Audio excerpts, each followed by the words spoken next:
Okay, good afternoon. Can you please move, young man? My minions and taste testers. So, went to the store earlier, shot a real short video on the different spices you can use. I thought I captured me shopping for brisket. So, let's cover the types of the three basic types of briskets you can buy. Of course, they're all beef brisket. It's how they're trimmed. You've got the fully trimmed one. It's going to run you about $7 a pound. There's going to be very little fat on it. You've got to be real careful with this one and its prep because it dries out real quick. You cook it the same way, but you're going to have to moisten it quite a bit. It's the one where you can use more barbecue sauce on.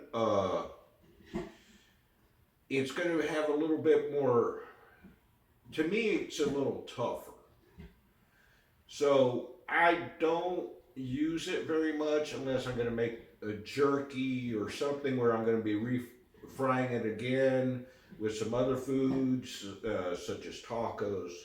Or not even then, really. It's just, I cook it almost to like a steak-like consistency, but I marinate it for 3 or 4 days because of the dry consistency. It's more muscular. The next one is the trimmed one where they remove the deckle fat. You still have fat on it, but it's that thicker deckle fat on one side. They remove that.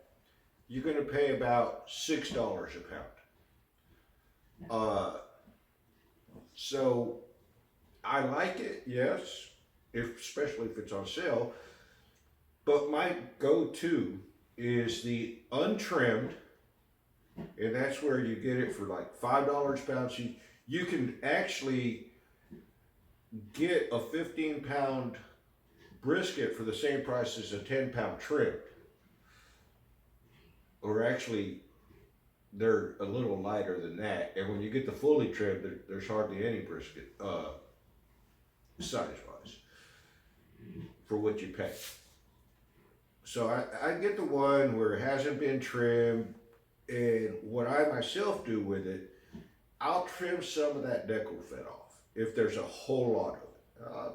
I'll trim some to where it's not quite trimmed like the previous one, but just a little bit. Then I score what fat is there.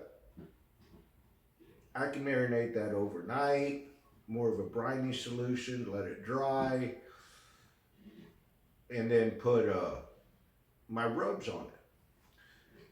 Now, all three of them, when I cook them, are going to get, when they get, say, that the super trimmed one gets to about 140 degrees, I'll wrap it. And in the process of wrapping, I'll already have whatever sauce or coating I'm going to put on it, so it gets more of that moisture in and it's more of a falling apart.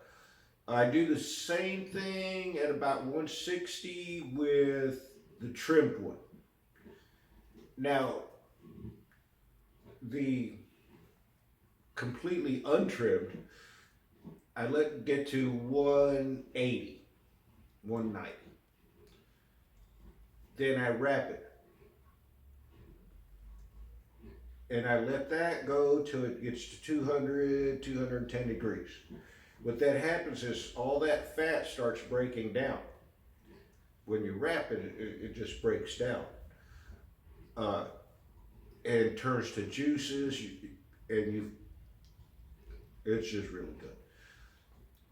I run my smoker at about 225, 230 degrees, usually 225, depending on which one I'm making. 230 for the full fat. One other thing I do with any of them that have any fat, which would be the later two, is I smoke fat side down for 2 hours on the trimmed one. Then I flip it over to gets that internal temperature. And I want that fat to just start kind of rendering and going into the meat and around the meat. Same thing with the bigger one. When it gets to that 170, 180 degree inner temp, yeah, I flip it over, let it sit there for about an hour. And when I wrap it, I leave it fat side up. That way, all those juices, when it's wrapped, as they cook down, they go into the meat even further. What I tend to do once it's done is I put it in a cooler overnight, unless I'm serving it that day. But I do let it rest for a minimum of 1 hour in that cooler. What that does is it keeps that internal temperature up, insulated. You're not losing that heat to the atmosphere, and it cooks further, and it also helps absorb those juices even more.